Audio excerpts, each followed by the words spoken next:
it was going really good, and then it got really tense, but then in the end, it's a win.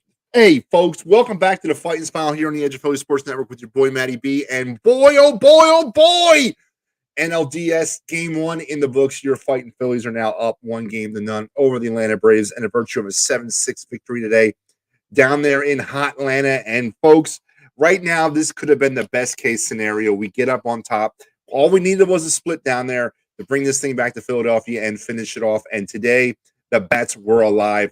For the first time in weeks, guys, weeks, the bats were alive, and they were doing it in virtue of the way that this team has not done it all year, and that is without the use of the long ball. Today was a plethora of Philadelphia Phillies non-usual stuff. It was the small ball, the bunting, the sacrificing, the sac flies, and then Nick Castellanos with maybe the play of the year to preserve the 7-6 victory there in the ninth inning. Maybe they were waiting till now, which is fine by me, I guess. But right now, the Phillies, it could not be any better. The Phillies are looking at a 1-0 lead. It is now 7. They win 7-6 over the Atlanta Braves here in Atlanta. And how did it all happen? It was not fun. It was not clean. Ranger Suarez was not necessarily up to the task today, but the Philadelphia Philly offense was well up to the task as they were just doing stuff that they had not done all season long, moving runners over, getting runners in. It was just a beautiful thing to see. So, how you feeling? Is anybody out there not feeling good? Good God, 7-6 Phillies. Ellis says he'll take that win anytime. Ellis, you're damn right. We are now 10 away. If you're keeping score at home, 10 away from a world championship. But I guess we really shouldn't talk like that. But I am. Let's go to the line right off the bat, folks. There's a lot to kind of unpack this game. The line was not the cleanest line in the world. The Phillies would finish the day with 7 runs on 12 hits, no errors. The Braves 6 runs, 9 hits on an error. How it all went down. The Phillies got things rolling right in the first inning. After the Phillies recorded 2 outs, then they would finish the inning up with 4 straight hits and 2 runs. Nick Castellanos would get things going, would knock in JT to make it 1-0. Then Alec Bohm would knock in Bryce Harper to make it 2-0. And then moving into the second inning, Travis Dermond would get things going for the Braves, making it 2-1 with the home run to left center field. Ranger was not good today. He was not. Alec Bohm, though, would answer the bell in the third by sac flying in JT to make it 3-1. Gene Segura would then knock in Nick Castellanos to make it 4-1. This was all in the third inning. And then the fourth inning, Castellanos would get back at it, knocking in Sosa and Rhys Hoskins to make it 6-1. And Sosa would then sac fly to make it 7-1. Now we're into the bottom of the fifth. Travis Dermond would double in Matt Wilson and William Contreras, 7-3 Braves. Matt Olson then would homer in the ninth to get things really close. A 3-run shot off of Zach Eflin to make it 7-6. But then Zach Eflin would come in with the help of the Nick Castellanos play of the year, the sliding catch there in right field. And that would be in great need as the Phillies would hold on for the 7-6 victory. The numbers today individually, Kyle Schwarber 0 for 5. He needs to start hitting, guys. He needs to friggin' start hitting. This is getting bad. He has not had a hit in the postseason yet. Even Rhys Hoskins today got a hit, a huge hit. He was 1 for 5 with a run scored. JT 1 for 5 with 2 runs scored. Bryce Harper 3 for 3 with a run scored and a walk. Nick Castellanos 3 for 5, 1 run. 3 RBIs. I am going to hand him player of the game honors for that performance at the plate as well as that performance in the field. Alec Bohm 2 for 4 with a hit. Gene Segura 2 for 4 with a hit of the run and an RBI. Edmundo Sosa, who got to start today, 1 for 2 with a run and a walk. For the Braves, Ronald Acuna Jr. continues to be a thorn in our ass, man. 3 for 4 with a run. Danby Swanson, who was held in check today by the Phillies pitching staff as the actual bullpen came on and pitched really well in this game, struck out 4 times today. He was 1 for 5. Austin Riley 0 for 4. Matt Olson was 2 for 3 with 2 runs, 3 RBIs in that home run. Cortez 1 for 4 with a run. Travis Dermond 2 for 5 with a run and 3 RBIs and a homer. Arcada 0 for 2. Harris 0 for 4. Robbie Grossman 0 for 2, and so on and so forth for the Braves. On the pitching side, as I mentioned, Ranger Suarez lasted a third, 3 1/3, 3 hits and run. It was earned, five walks, man, 5 walks, 5 strikeouts, and a home run. But then here comes the Philly bullpen.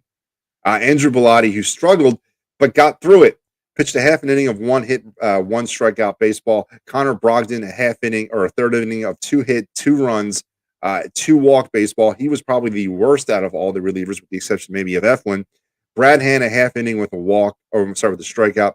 Sir Anthony, where have you been all season? Sir Anthony Dominguez has shooken off that little hiccup he had towards the end of the year. 2 solid innings of 3 strikeout ball. Jose Alvarado with the inning of a strikeout ball, and then Zach Eflin came in for a rocky ninth, gave up 3 hits, 3 runs on that home run. He did have a strikeout. Andrew Bellotti will actually get credit with the win today. Max Fried for the Braves will last the 3 1/3, 8 hits, 6 runs, 4 runs, 1 walk, 2 strikeouts. The Phillies were all over him. He gets the loss. He's 0-1. Chavez, Lee, McHugh, and Stevens would also pitch for the Braves today in a losing effort, 7-6. Phillies with the victory take the 1-0 series lead. And as I, let's kind of look at some things. Wow is all Dave can say. Absolutely, wow is all I can say. Eflin and Brogdon are terrible. Well, they were terrible today, right? But so was Suarez. Maybe the moment was too big for Ranger. I don't know. We're gonna have to figure that out, because he's gonna pitch again, and we need a better effort. Thankfully, the bats backed Ranger up today, but we're going to need a better effort. Brogdon was not good. Eflin was shaky. When you give up a 3-run home run, and he was shaky, but he battled and he got out of it. Potentially, a lot of people were saying leave Sir Anthony in. He was dominant. He was mowing him down. I wasn't really on board bringing him back for a third inning. I'm okay with that move there. It happens. We had a 4-run cushion at the time. We needed it. Hey, it happens. That's the game sometimes. But you're right. Brogdon and Eflin were terrible today. And that was a good game. It was a great game. Really shouldn't have been as good as it was, folks, as the Phillies were on their way to a coasting type win. But hey, I'll take him any way I can at this time of the season. Phillies now up 1-0 over the Atlanta Braves, as we gear ourselves up now towards game 2, which will be tomorrow. Tomorrow, the Phillies will be back at it. It'll be a 4:30 start, and we'll talk about the 1 o'clock start time here in a second. A 4:30 start out there in Atlanta. Zach Wheeler will go for the Phillies, 12-7, 2.82. He'll be opposed by Kyle Wright, who is 21-5 with 3.19 ERA, and he has actually chewed up the Phillies this season. So another critical game tomorrow. Pedro says, can't say how good was this win with Ranger as a pitcher. This was once supposed to be on the Braves account. Now we have Wheeler and Nola. One great win. Yeah, Pedro, and that's all we needed, right? We just needed Ranger to get through this, and he did. Now we got our big 2 set up, and now we have a potential 3-game sweep, and that's what you got to kind of look at. I know a lot of people are looking at the split, but I'm looking at a 3-game sweep. The more we can win, the less we have to play the Braves. The more time we give our arms the rest, the better at this stage of the season. And if we have an opportunity to sweep, maybe we get the chance to reset Eflin for game 1 of the NLCS. I don't know. Or not Eflin, but Wheeler for the game 1 of the NLCS. So you got to do what you got to do. I know we're all looking maybe at the split now. I say no. I say pedal to the metal. Don't waste another good effort by Zach Wheeler potentially tomorrow.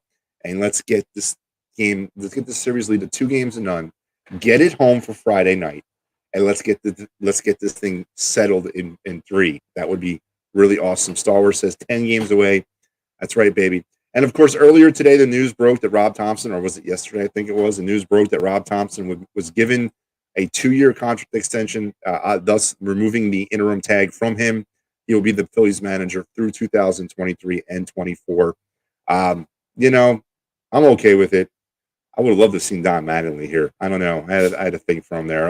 But, I'm okay with it. How can you not? What Rob Thompson has done with this team. Phillies are now 3-0 in the postseason, and starting to really pick up some steam and some momentum. And as I mentioned today the offense was playing like really it just, we've been waiting all season to see it play. They weren't completely relying on the home run ball. They were moving runners over. They were hitting with contact. They were hitting slashes. They were getting runners on, and they were moving them over, and they were scoring runs any way they could. That is how you win championships. And that's the bottom line. Straight, good pitching, and then winning and getting runs in any way you possibly can. When did this team learn how to bunt?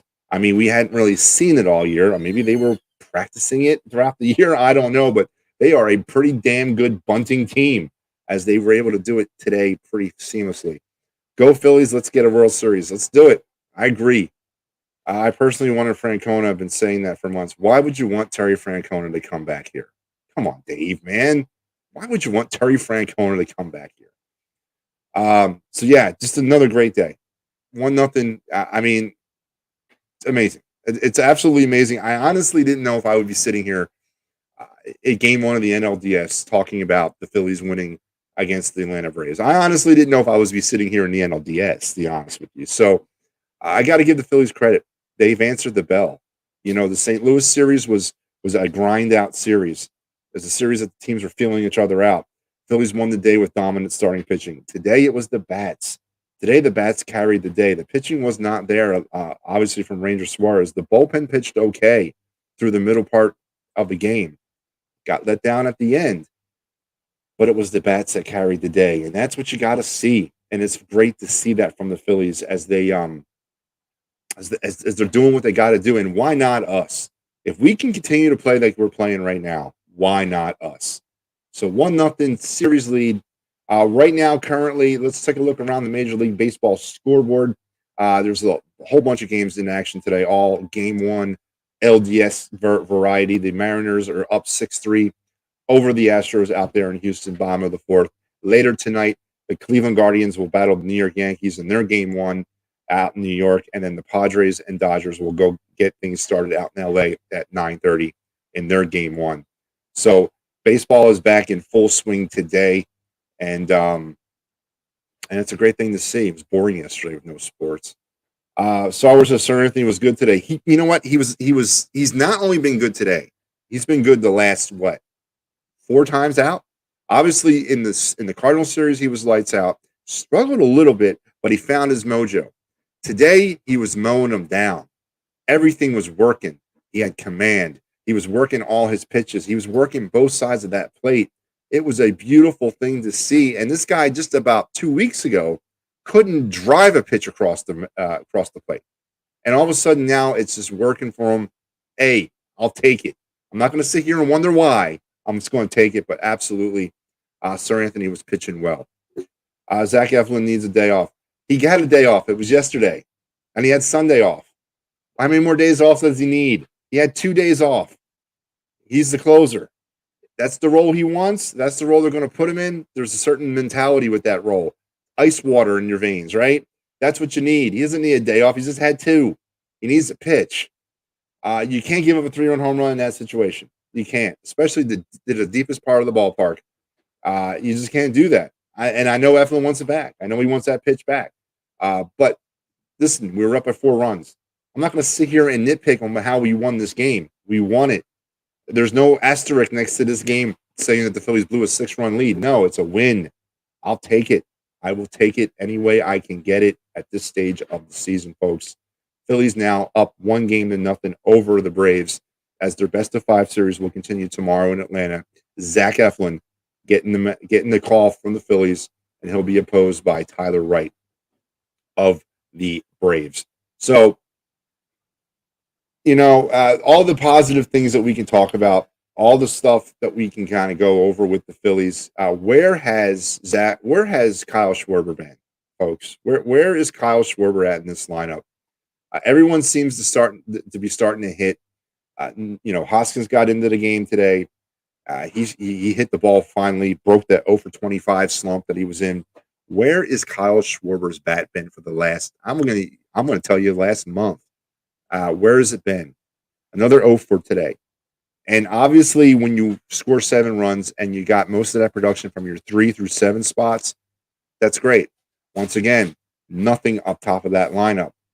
If we can figure this thing out, eventually we're going to need it. We're going to need Kyle Schwarber to come back. I really do. and he needs to figure himself out now. If you're asking me who needs a day off, it ain't Zach Eflin. It's friggin' Kyle Schwarber, in my opinion. And Star Wars says that he hopes that they do good tomorrow. Me and you both, brother. Me and you both. So, folks, that's going to. Oh, there we go. Sorry about that. Sir Anthony is right. Jose is right. Hand is right. Anything is possible now since we are finally firing on as many concurrent cylinders as we could have hoped. And that's what it's all about in this. We've said it all season, right, Steven? We said it all season. It's not about how you get there. It's not about how you get in. It's about what happens when you get there. Everybody is 0-0 when the playoffs begin. It's not, you're not 101, you're not 85 wins, you're not a 500 team, whatever the case may be. You're 0-0. And we saw that in the Mets and the Padres series. We saw that in the Phillies and Cardinals series. It does not matter. Oh, by the way, I didn't have a chance to gloat. Where are my Mets trolls at? Where are they at out there? You guys hear me? Serdar, where are you at lately? Huh? I haven't heard from you. Mets, of course, been eliminated from the playoffs. Remember I told you guys this? Come talk to me in October. Where you at, Mets fans? I'm here. I'm listening. Talk to me. Anyway, it doesn't matter how you get there. It doesn't matter how you get to the playoffs. All that matters is when you do get there. And from there, it's just what you can do. Who gets hot? Who can get hotter at what time? And speaking of who is getting hotter, where do you come from, Big Al? What's going on, man? Oh, Al, can you hear me? Little technical difficulties. Al works his way out here. Sauer says we are 3-0 in the postseason. We are absolutely 3-0 in the postseason. That's what happens when you win the first two games of the Cardinals series, and then you win this game. 3-0, looking every bit like a potential, and I'm not going to say a potential game 2 NLDS team. That's all I'm going to say. I'm not going to go any further than that. So yeah, absolutely. But anyway, as I said, it's not about how you get there. We've seen it all year. We've talked about it all year. Where are the Mets right now? 101 wins, and they're playing golf. Phillies, 87 wins, and they're hitting on all cylinders, as Steven so poetically laid out. So once you get there, it's about that. Okay, Al, can you hear me now? Yeah, sorry. Can you hear me? Yeah, I got you, man. Hey, so welcome to the show, Al. Listen, we gotta stop meeting like this and under these circumstances. Well, no, we don't. We got to keep meeting like this. Hey, if we keep meeting on Phillies wins, I'll take that every time. Al, let's talk a little bit about this game. I've kind of gone through most of it, but there's some definite points that we need to bring up. Obviously, let's start with Ranger. Ranger was not dealing. Thankfully, the bats had his back today. But Ranger's not. We can't escape Ranger. Ranger's going to have to make another postseason start at some point. How confident are you that he can kind of shake this off, or was this kind of nerves, or was this a more than nerves? What do you think? Listen, we came out in this game figuring it's going to be like a 2-1 type game. Like this was going to be a duel through the whole time. I don't know what I expected from him. I think if we got 6+ innings of just one or two runs at most, we would have been more than ecstatic to have that. The fact that we were able to play some small ball, do the job that people have been begging the Phillies to do, and he was able to get himself out of jams. I think that's what I don't. Hopefully we can reduce the jams. But overall, and maybe if he goes a little deeper, at least another inning would be nice. But overall, I think he got a decent outing considering, the nerves. We forget how many people, this is their first time in the postseason. This is their first time in the NLDS. Don't forget, it's the Braves who, like the Mets, this team seemed to kind of like make mistakes. Like the who? What'd you say? Starts with an M? Yeah, like a team that used to be in the playoffs. Let's be honest. When they played the Mets this year, the Phillies, they looked like a guy who met a pretty girl and kept stammering and stuttering in front of them and didn't know what to do. And we saw that occasionally with the Braves this year, and we saw that in the last series when we got swept out. The fact that they went in there, they were able to manufacture runs, and this time the bats were able to carry this team. There's going to be times in baseball in general where the bats are going to carry, the pitching's going to carry, and if you're lucky, both do the job. At this point, like I said, I'm excited for what I saw. The only thing, it would have been nice if this team was able to end the game at 7-3 or 7-4 at most. If he gave up like another run, kind of foot on the throat, type situation. I don't like the little bit of the momentum that gives the Braves, even though they lost today. It makes them go, okay, well, like I told you, I said this week off. I think we saw that today. We saw that in the Braves. This week off for them didn't help them. I think you saw a little rust. You saw them overthrowing balls, a little, getting a couple runs on the board early, kind of put them behind and made them feel the pressure, which you're supposed to do. But I expect a different Braves team tomorrow. Yeah, and this series is not over, but obviously we put ourselves in a really good spot here. I know a lot of people were talking split. I say the hell it's split now. Now we got our two aces going. Now it's an opportunity to kind of, dare I say, finish this potentially out in 3. But either way, we come out of here with no worse than a split. And then obviously Citizen Bank Park is now sold out, by the way, for Game 3. For those of you who are not aware of that, and 4. Thank you, Phillies fans. Good. And 4 sold 3 out. And 4? 4 is sold out because you can still buy tickets on StubHub or something. But if you go to the Phillies website, Game 4 is marked as sold out as well. But they have a link to go to StubHub to help you find tickets. But, so like you said, we were hoping like we would all been happy with a split in Atlanta. This is the defending World Series champions. I have to keep reminding people this is not just the Atlanta Braves, the division rivals, but this is the division rival World Series champions. This team right now is confident. I think they kept using quiet confidence was the term I heard a lot throughout the broadcast. I think it was a good term that they used, and they're having fun. They're laid back. You're seeing guys with timely hitting, Gene Segura, JT Realmuto, Bryce Harper, even Rhys Hoskins having his first hit of the postseason. This is all stuff that really can build off of things, as long as they don't get over quietly confident, you know what I mean? But if and let's be honest, Wheeler has given Atlanta Braves fits this year when he went up against them. So this is definitely in our favor. So if they come out of Atlanta with two, that's huge. I mean, Saturday almost becomes a possibility of not happening. On top of it, we don't have to watch, or not that would be a bad thing, but 8 hours of Philly sports on Sunday if that happens. And Nola would be it would be very poetic to have Nola potentially coming in for a Game 3 series sweep, and that if anybody deserves that, or if anybody needs to be in that spotlight who's endured a lot of pain with this team, it would be Aaron Nola, and I would definitely be in on that. Steven asked an interesting question about the roster rules and about potentially adding Painter. Listen, Steven, I think Painter's going to get his time. His time is coming. He'll have his fill of his moments. This would be probably doing him disservice, even if they could add him to the roster. He is not ready for this moment yet. I mean, the only thing he has in any additive at this point is the unknown, the no tape on him that the Braves would be going up against an unseen commodity. But putting him in this moment, I mean, look at the guys now who've been playing on this team, who played against the Braves 16 times during the season, and they're still having, butterflies, goosebumps, whatever the term you want to use. He'll be throwing up. But Painter's day will come. Trust me, his day will come. Him and Abel as well. Let's talk about the other big player of the game, Nicky Bats, now Nicky Gloves Castellanos, who might have made the play of the year defensively out there in right field to go along with a hell of a 3-hit day. I'm still not. To me, it's been a pretty large bust of a debut season for him here, but it doesn't really matter at this point. I mean, if he plays like this, and what he might have done tonight or this afternoon in Atlanta might go a long way in a potential World Series championship. What is your opinion about how Nick played today? My opinion is awesome. We're getting things like we saw this in the Cardinals series with Bohm. His defense was huge. There was plenty of plays we saw with him that could have made that Cardinals series a completely different picture. At least, gave the Cardinals one win.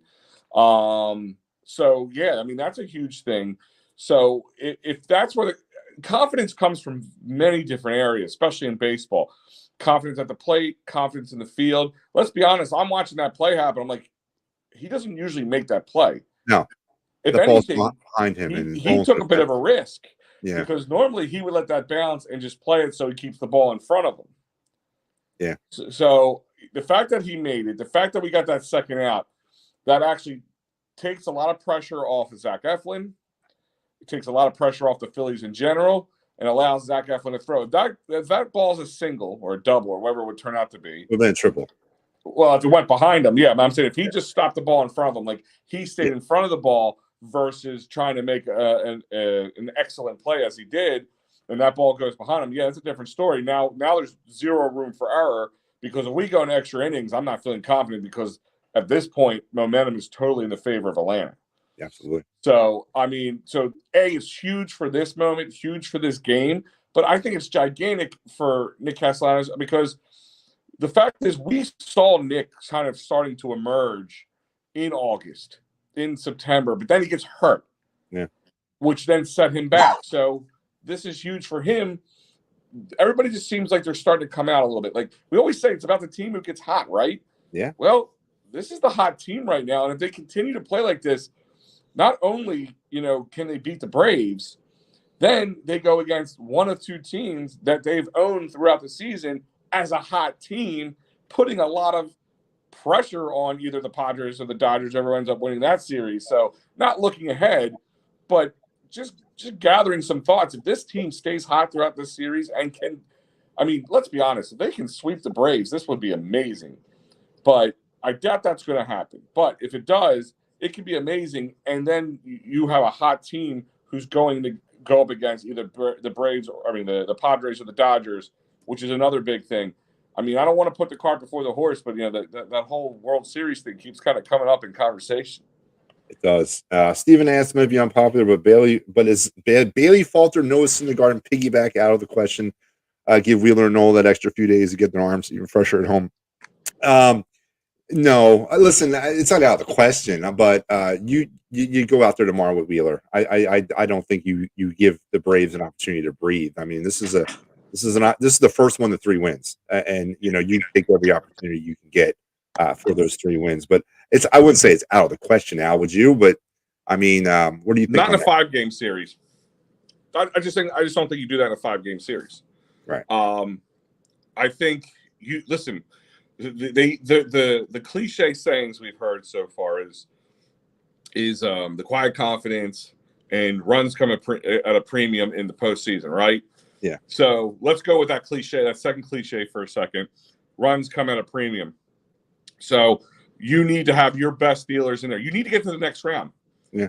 It's not like we're forcing them to play early, on short rest. They're playing in their normal rotation. They're in a groove. That's why I think the Braves were playing the way they were in the beginning of the game. At the beginning of the game, they were a week off, so keep them in their groove. Why upset the apple cart? You got your 2 top aces at this point who are ready to go. Put this bitch to bed, and then worry about that in a 7-game series. Yeah, and he mentions this. I'm gonna get into this next point. Sir Anthony. 2 just dominant innings, and then followed up by Jose Alvarado, a dominant 8th.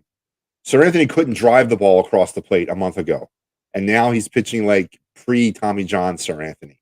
Mm-hmm. What do you think has happened there? What was unlocked over the last 3 weeks that has gotten this guy completely right? Well, once again, it kind of goes the same comparison I saw with Nick. Here was a guy who was coming back from his Tommy John surgery. He was at that year and a half marker.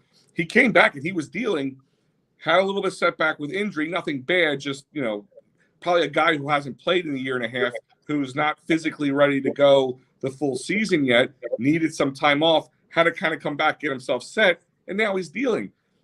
Listen, we always say baseball is all about timing. When a team gets hot, that's the team that wins.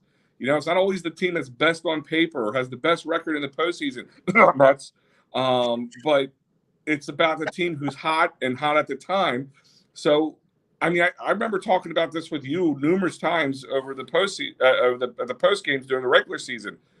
It's all about timing. Like, I'd rather have him injured now and come back in a few weeks at the end of September, mid to end of September, and get a little warm and get ready for the postseason. You know, we were lucky that the Cardinals were, you know, if you look at that game, like, it wasn't a score fest on any account for any team. We were just able to score more when it was ready, and the defense held up. You know, Cardinals were well known for their defense, well above what Philly was. They just weren't ready for it. They weren't able to handle it. And this team really grew off that Cardinals series and really capitalized on taking advantage of a 5-day rusty team in the Braves and kicking them in the teeth in their home court. Yeah, and Sean mentions what you just pretty much said. You know, the Braves did sit for 7 days, and we've been playing some meaningful baseball. Well, you know, for the last week since they've been off. So I think there is something to that, Sean. But as Al mentioned, also, they're ready now. They're going to come back out tomorrow. Maybe they press. I don't know, but they got Kyle Wright dealing, who's owned the Phillies this season. Kyle Wright's been dealing all season, 21-5, 20-game winner in 2022. Where does that come from? So. You know, I don't know if we're not sneaking up on the Braves anymore. But listen, I don't think we have to sneak up on the Braves. If we continue to play the ball that we're playing, things are going to come to us. So, and it kind of goes back to that underdog situation, which, you know, the Eagles were the only team who are like in first place who could take an underdog mentality and run with it. You know, back when 2017. But you know, we played the Cardinals, who were the top of their division. We went in their house, we won. Now we're going to Atlanta, who are the defending World Series champions, the division champions in our division. Not that we're playing with house money, but I bet everybody would have been happy with, hey, we made it to the NLDS, put up a fight, but we got knocked out ultimately, looking towards next season. This is kind of what's going on. Like, they have way more to prove that, hey, we're the World Series champions. We're going to win this. We beat the Phillies a lot during the season. We can't let them do it now. And I mean, but you see that a lot. I mean, you saw that with the Padres and the Mets. I mean, everything means something. There's always a little something that always matters when it matters. And I mean, when it matters most, and let's see what happens. But right now, Truist Field is kind of our home turf right now. It is. And Sean asked, should Rob Thompson have left Alvarado in? He was pitching well. You agree? I don't, listen, I'm okay with Zach Eflin being the closer. I really, and I don't think anybody really at the time that he was brought in with a 4-1 lead was like, oh God, here we go. It was just Eflin got pitch up. He made the wrong pitch. He had a shaky inning, but he did battle his way out of it, and we were up by 4 runs for a reason, and we got the win. I don't know. I probably would have still played it the same way. How about you? I mean, hindsight's 20/20 is the old saying. Yeah. I mean, the point is, would they been if they left Alvarado in and that happened to him, you would be calling Rob Thompson a knucklehead for letting him go another inning. Yeah. You look at the numbers a little bit, but you also have to have a feel like, was Rob Thompson preparing for another game? Because, you had to go deep into your bullpen this game, and we need healthy guys. We need guys who can be ready, because you might need Alvarado tomorrow. You know what I mean? Give him a little rest coming in on Thursday, but back on Friday possibly. But so once again, hindsight's hindsight. If he comes in and he gets shellacked, Rob Thompson's a moron. If he keeps him in, he's a genius. If Zach Eflin came out and dealt and kept it to no more than 1 run and didn't give up a 3-run bomb, this conversation wouldn't be had. But he played the numbers right. We were up 4 runs. There wasn't 4 guys on play. He, like you said, Eflin threw the wrong pitch at the wrong time, and they made him pay for it, but they were able to get out of it. Just like I said about Ranger. Ranger got into some tight spots at times during the game, but he was able to deal out of it. And I got to see here, I'm looking on the TV, our boys, the Pandemic crew, Oscar and Brenner, they were watching the game from the stadium outside, and they're talking to them now and how this is huge for the city. Yeah, it is. And also, don't forget the news that David Robertson was now unavailable heading into this series. So that plays a party's too hardy. I guess. I don't know how you strain. That's an old man problem right there when you strain your hip. Yeah, kind of. I mean, listen, That's why they stopped the celebrations at the plate, because guys were getting hurt because people were jumping on them. And, I remember, the watching the Phillies DVD after they won 2008, and the guys were coming back saying, like, they were in the bottom of the pile, at that dog pile at the end of the game when they won the World Series, and, like, they couldn't breathe. Like, God forbid something like that happened. So, it is an old man thing. I mean, he was, 34 years old? Yeah, he's up there. Yeah. Yeah, so, that was the one problem about bringing him in. That's probably why we were able to bring him in to begin with. Let's be honest. It's an age thing. I mean, if he was in his late 20s or even really early 30s, he probably would have had to give up a lot more to make it happen. So the fact that he was at that age, he was able to, he's been here, everybody kind of poo-poos on him, but he's pitched well for us. He had a couple games. I was at the one game where he blew the save against the Mets. But, he said he was ready to go, but he was wrong. I mean, if the guy says he's ready to go, he's an Iron Man until he gets shellacked. You know what I mean? I'd rather have that than I don't want to pitch against the Mets. I'd rather have that mentality than I don't want to pitch against the Mets. So, all right. The other thing that we want to talk about, obviously, the Kyle Schwarber thing continues on. He went 0 for 5 again today, has not picked up a hit yet in the postseason. As you know, Al, I've been very critical of Schwarber all season long. We're not getting anything out of him right now from the top of the spot, from the leadoff spot, nothing at all. I know we're not going to upset the apple cart, but what just keep firing him out there, see if he eventually breaks through, because we really need him. He had a ribby in the Cardinals game. It was a sacrifice, but it was still a ribby nonetheless. He had two of them. He had two ribbies. So, the point is, you left Rhys Hoskins out there, and he had nothing. Oh, yeah. Zilch. I agree. The top of the lineup stinks, but listen, there's also kind of like that. I call it the Sloman Shield mentality. You might not have the security system, but you put the shield on your door just to scare people away. He has the big hit ability. Now, this team hasn't relied on that big hits yet in the postseason, which is huge from a Philly standpoint, because our weakness was playing small ball, and we're winning games with small ball. That means the long ball is going to come, and when it comes, get the hell out of the way, because you're in deep trouble. Braves or whoever's next, if these long balls start coming, they're in deep trouble. Outside of Bryce Harper's home run, that's been the only home run we've seen all postseason, which is, this is a team that's lived and died by the home run. It has, and that is why today was such a great thing to see, that they were doing things all season long that they don't normally have done all season long. And when did this team learn how to bunt? I never seen them bunt so much in my life, and they did it flawlessly.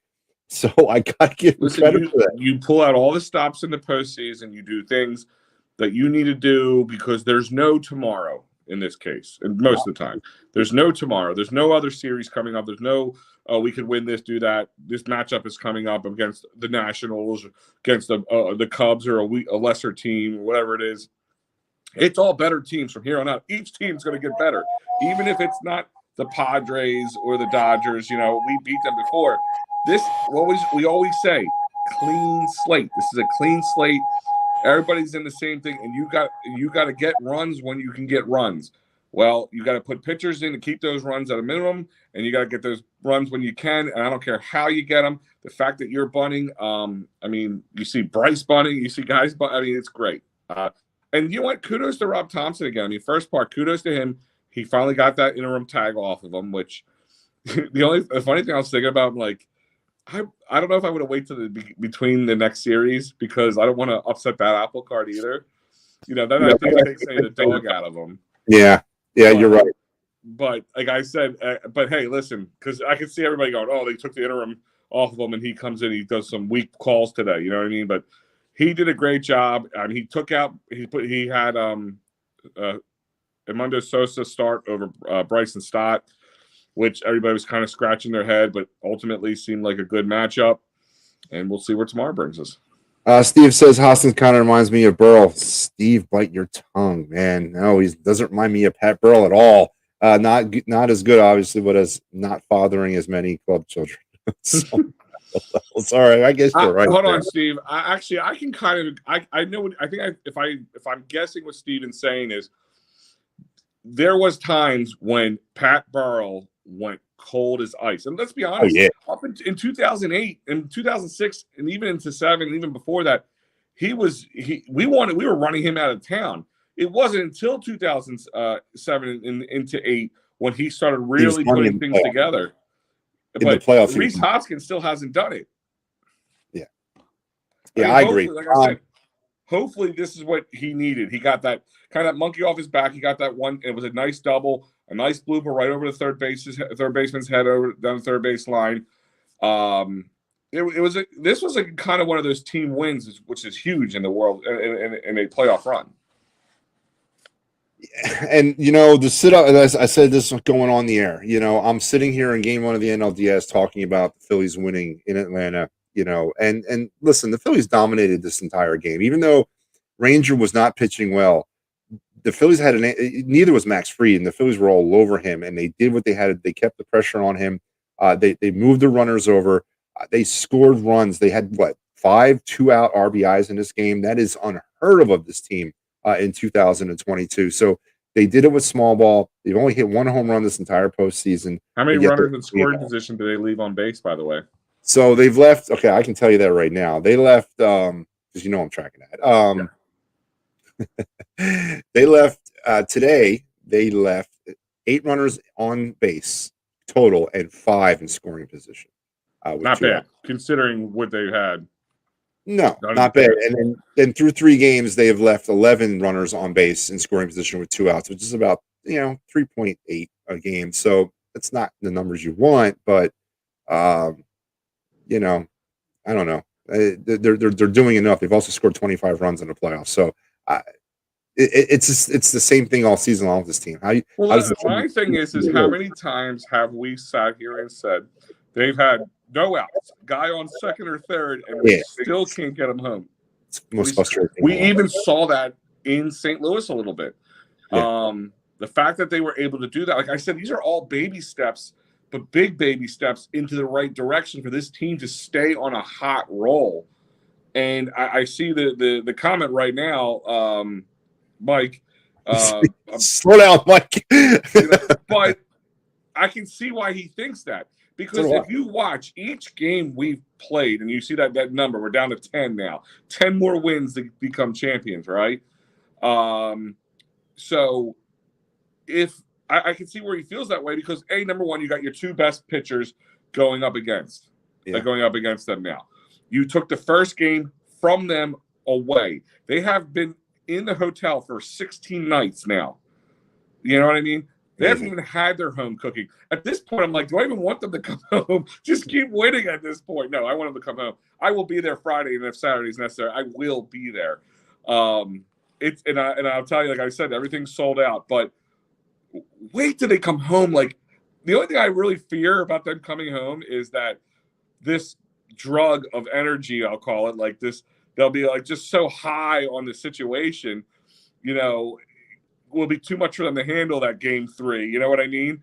And I don't want to squander an Aaron Nola pitching matchup. But at this point, this team has showed me nothing but resilience and shown me nothing but confidence. Even giving up that 7-run or 6-1 lead we had at one point and bring it down to 1-run lead. Overall, man, you have to be happy. And I can see why Mike and other people are saying sweep. It's very possible. I mean, they still have 2 really good pitchers coming out. I'm expecting a pitcher's duel tomorrow. I'm expecting it. I don't see either one of these pitchers giving up a lot of runs, but we'll find out.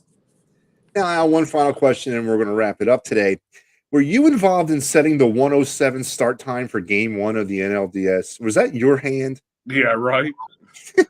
I mean, Al, I got so lucky what today. benefit is that? I got so lucky today. My boss was already off today for something unrelated to this for at least a couple weeks now. So, we had, I was lucky to say, hey, listen, I'm going to work the first half of the day. And then I had to run some errands and then just be done and, got back here and watched this game.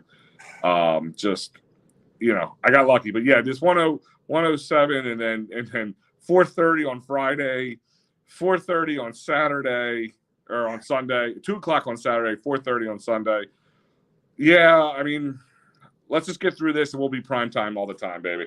Yeah, so are we going to see some red pinstripes this weekend, or are they going to go through their, usual daytime creams and they were wearing their blues during the day this year. So what do you think we see? I think you see the red and white, the pinstripes game one. If they feel like they need a boost or something, maybe they'll do the blue, the powder blue. But I'm trying to think, do they do alternate like that in the Yeah, postseason? they can. I mean, the Mets I mean, started the I know they series wearing their can. black. I haven't. I'm trying to think. Have I ever seen the Phillies wear their powder blue in the postseason? No, they don't. So this is the first year that the powder blue's been kind of that alternate, like kind of. Mm-hmm. They usually wear those cream uniforms, the That's non. I call the Sunday uniform. Yeah. Yeah, and they wear them during the day. So they've worn them in the playoffs. Well, usually the powder blue was Thursday because it was Throwback Thursdays. Yeah. Sundays were the cream. Then they would usually wear the red and whites, or the whites with the red pinstripes, and then occasionally you would get the red, like kind of what I'm wearing now, jersey as an alternate. Like, a lot of times they're wearing these jerseys. It meant they needed something different in their life.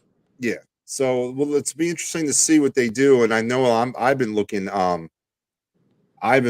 for obviously a couple because they left town weeks ago, and I was really upset that I was seeing the red pinstripes for the last time this season. So I think you're right. I think Friday they come out with the red pinstripes, and then from there they kind of go what they got to do. So yeah. Al, I already ordered. I ordered up my my wild card hat, my NLDS hat. I ordered it as soon as they won. I'm waiting for it to come in. I collect the hats. Like every postseason I went to, I collected the hat for each one. And even the new ones came out. Pancake designs a lot of these hats you see at the Majestic store, and I got that '93 one with the old World Series patch on it. So, yep, I'll be getting this hat, and hopefully I'll be getting the NLCS hat to go along with it. And for those of you in attendance for Game 3 and 4, Rally Towels will be back, but they're red. No, MLB banned white Rally Towels for some odd reason, but they will be red Rally Towels. They will start. Is it because it's distracting? I don't understand. It's got to be because of probably the pitcher saying it was distracting. It is because there was more distracting. The tails they used. I remember the first year. The tails that they used the first year were very like the first game in 2007 or 2008. I'm sorry, it was 2008.